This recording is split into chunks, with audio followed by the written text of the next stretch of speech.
The destruction of Jerusalem and captivity of Jews has a long and complex history, with multiple events and factors contributing to it over the centuries.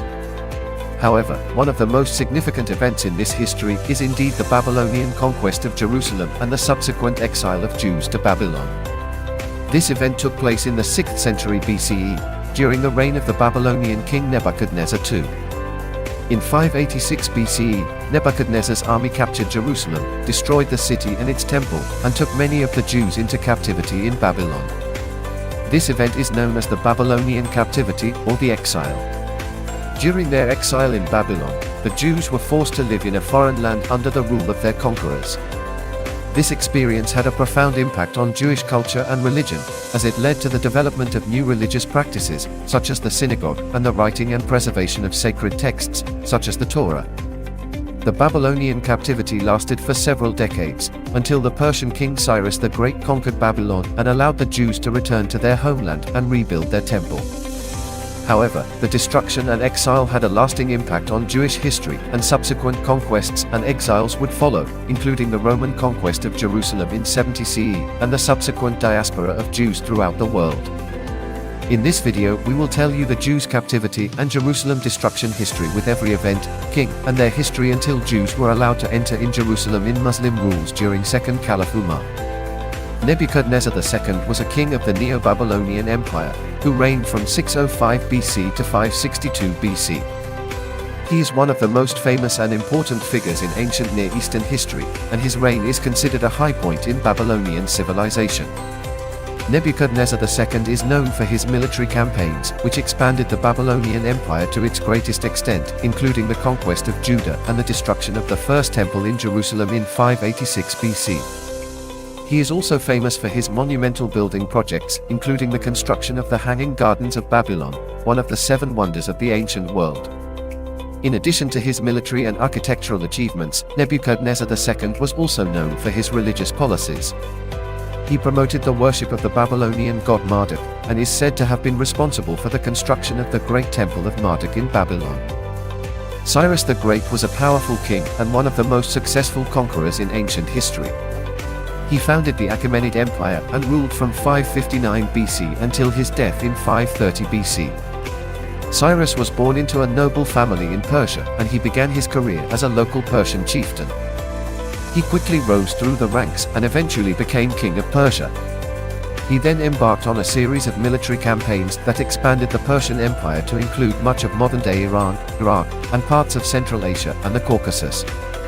Cyrus was known for his military prowess and his ability to inspire loyalty among his troops.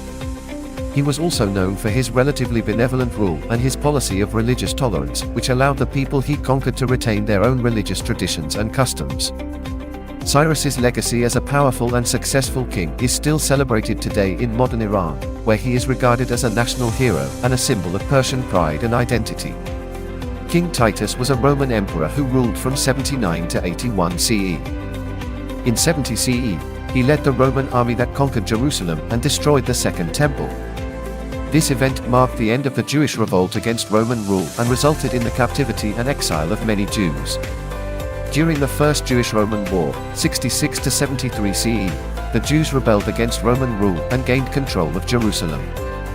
However, in 70 CE, Titus marched on Jerusalem with a large Roman army, besieged the city, and eventually captured it. The siege was brutal, with the Romans cutting off the city's food and water supplies, leading to widespread starvation and disease among the population. After breaching the city's walls, Titus and his army proceeded to destroy the Second Temple, which was the holiest site in Judaism. The temple was looted and burned, and thousands of Jews were killed or taken captive. The fall of Jerusalem and the destruction of the temple marked the end of the Jewish revolt and the beginning of the Jewish diaspora. Titus returned to Rome as a victorious general and was celebrated with a triumphal procession. The Arch of Titus, which still stands in Rome today, was built to commemorate his victory over the Jews and the destruction of the temple. Despite his military success, Titus was known for his mercy and compassion, and he was popular among the Roman people. During the rule of the Second Caliph, Umar, r. 634 to 644, Jerusalem was conquered by the Muslim forces in 637 CE. After the city was captured, Umar negotiated a peace treaty with the Patriarch of Jerusalem, Sophronius, which allowed for the peaceful surrender of the city and guaranteed the safety of its inhabitants. It is believed that during Umar's rule, Muslim prayer was likely established on the Temple Mount, which is considered one of the holiest sites in Islam. According to tradition, Umar himself visited the site and cleared it of debris before ordering the construction of a mosque.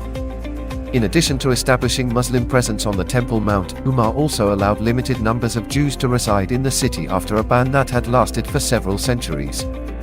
This decision was seen as a departure from the Roman and Byzantine policies of prohibiting Jews from living in Jerusalem. Umar's policies towards the city of Jerusalem and its inhabitants were seen as relatively tolerant and fair, which helped to ease tensions between the different religious communities in the city. As a result, Jerusalem remained under Muslim control for centuries and became an important center of Islamic culture and scholarship.